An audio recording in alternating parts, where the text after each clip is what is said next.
Hi everyone, so this is the third video for gerunds and infinitives part 1.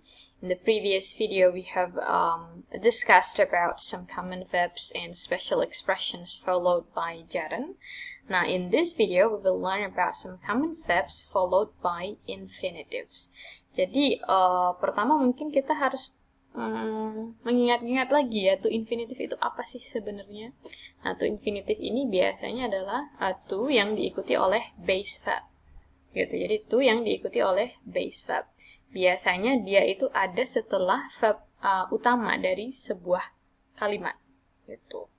Pada dasarnya ketika ada lebih dari satu verb dalam sebuah kalimat, maka dia akan disambungkan oleh to infinitive. Jadi ketika ada verb selanjutnya atau verb kedua setelah main verb itu dia akan ada dalam bentuk to infinitive.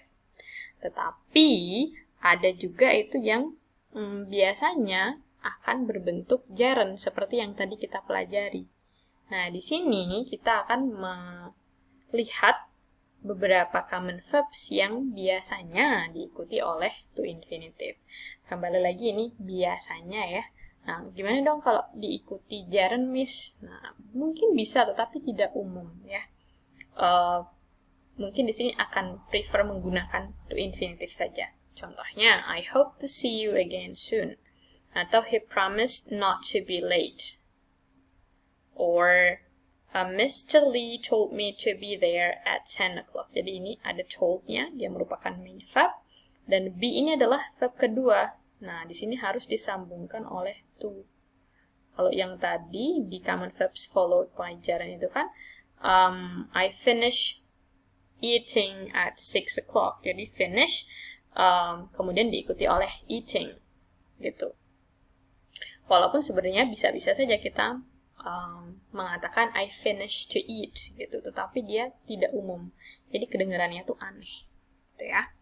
Kemudian ada juga I was told atau was ordered to stop. Ada juga I expect to pass the test atau I expect Mary to pass the test. Nah, here are some examples of verbs that is commonly followed by infinitives. Gitu ya. Nah, biasanya ketika untuk to infinitive begini, dia sama ya dengan gerund tadi. Jadi dia akan ada di depan to infinitive-nya. Tadi juga gerund itu kan ada di depan gerundnya dan hanya not saja.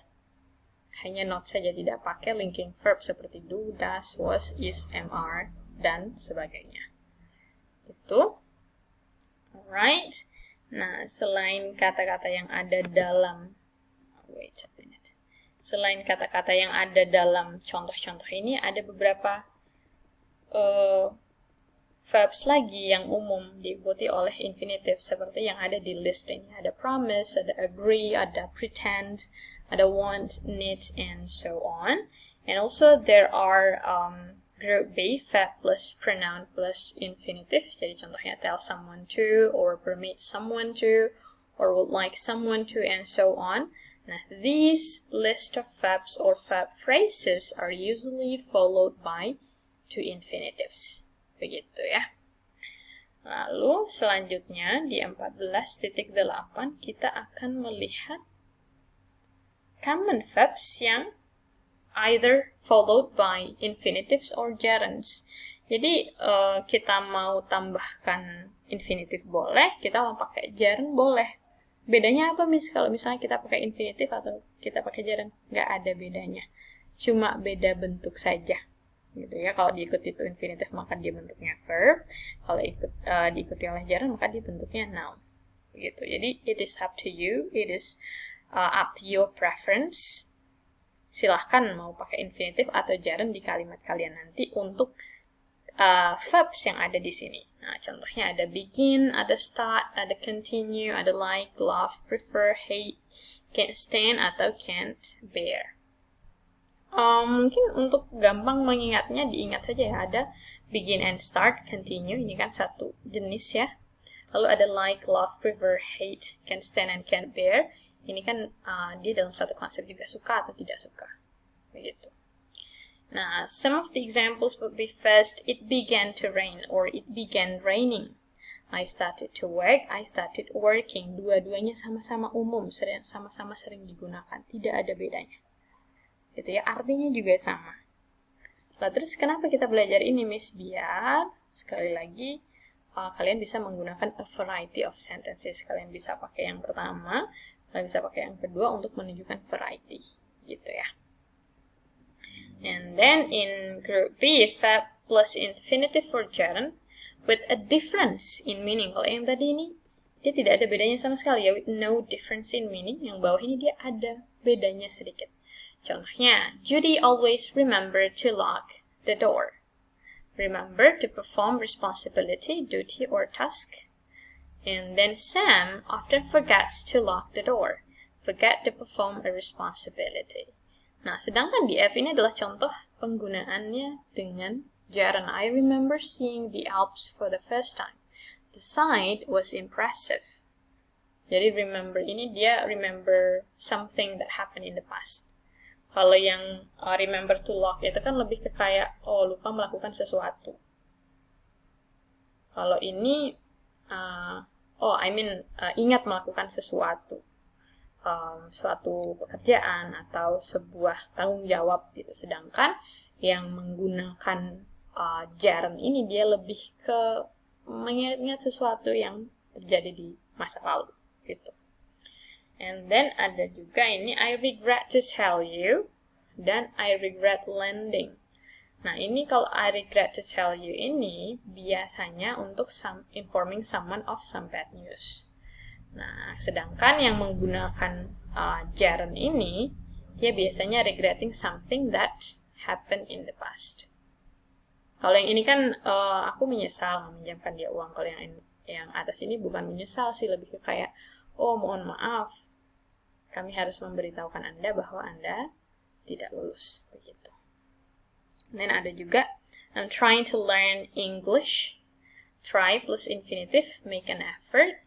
Sedangkan I tried opening ini dia lebih ke experiment with a new or different approach to see if it works. Begitu. Jadi kadang perbedaan penggunaan entah menggunakan to infinitive atau menggunakan gerund itu kadang bisa menghasilkan perbedaan dalam sebuah kalimat. Jadi nggak bisa sembarangan kita pakai to infinitive atau gerund. Gitu. Sedangkan yang di awal-awal tadi misalnya common verbs used atau followed by gerund atau followed by infinitive itu ketika digunakan infinitive atau digunakan gerund itu kadang tidak ada beda, artinya hanya agak aneh aja didengar. Gitu ya. Nah, nanti di bawah 14.9 in 14.9 and also 14.10 there is a list of verbs usually followed by gerunds. Di sini ada ya, ada listnya dan juga ada contohnya. Di sini ada contoh kalimatnya, penggunaannya dalam kalimat. And then di sini ada juga 14.10 ya biasanya verbs yang diikuti oleh infinitives. Begitu. Alright. So, yep. Please take a look at this list on 14.9 and 14.10 and make sure that maybe if you manage to remember or memorize 10 of these verbs, it will be very great. It will be very good. Jadi ingat 10 aja itu udah bagus banget. Gitu ya. Alright. So here in the third video, we'll learn about some common verbs followed by infinitive, followed by either gerund or infinitive, and also the list of words or verbs usually followed by gerund or by infinitive. Okay, if you have any question, feel free to let me know through the WhatsApp group. Thank you.